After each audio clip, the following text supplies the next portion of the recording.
Arakan আর্মিকে অনুসরণ করে তালেবান এবং হামাস এবং এই ইয়ামানের হুতি বিদ্রোহকে অনুসরণ করে এই কুখ্যাত ফেসিবাদের চেষ্টা করবে আমাদের দেশটাকে একটা অস্থিতিশীল পরিবেশ সৃষ্টি করার জন্য।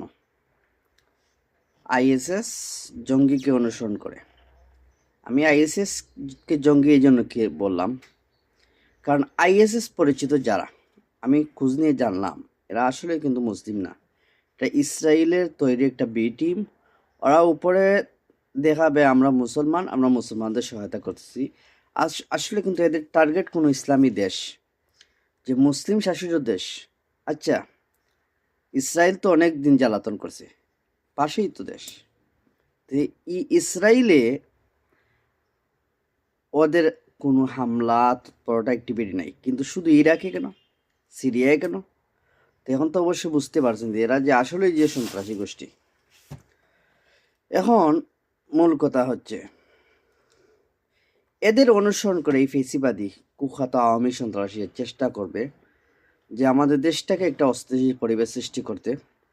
তো আমাদের সেনাবাহিনীর উচিত, আমাদের পুলিশদের উচিত, আমাদের র্যাব, বিজিবি, যেমনি বর্ডারে কঠোর নিরাপত্তা রাখতে হবে আমাদের বর্ডার গার্ড ব্যাটালিয়ন, আভ্যন্তরিক বিষয় র্যাবের এবং সেনাদের, পুলিশদের কার্যকরী ভূমিকা গোপন ঘাঁটি দেখে দেখে হামলা চালাতে হবে এবং অস্ত্র যা আছে উদ্ধার করতে হবে এবং এদেরকে ক্রসফায়ার মেরে ফেলাটাই জরুরি। এই আওয়ামী ফেসিবাদীদের ভাই, এদেরকে কয়দিন আটকে রাখবেন, ছেড়ে দিবেন, আবার ওরা অশান্ত করার চেষ্টা করবে।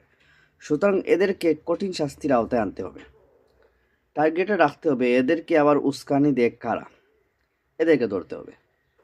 তখন দেখা যাবে যে ওরা এইভাবে যদি দল, এদের ভিতরে হয়তো একটা বয়ে ঢুকে যাবে। দ্বিতীয় নম্বর, ওরা যেভাবে আমাদের উপর নেট বন্ধ করে ক্ষমতা নির্যাতন করছে, ফেসবুকের কমেন্টস, ফেসবুকের পোস্ট, এগুলা দেখে দেখুন গড় থেকে গিয়ে ধরে নিয়ে আসছে, তাই না?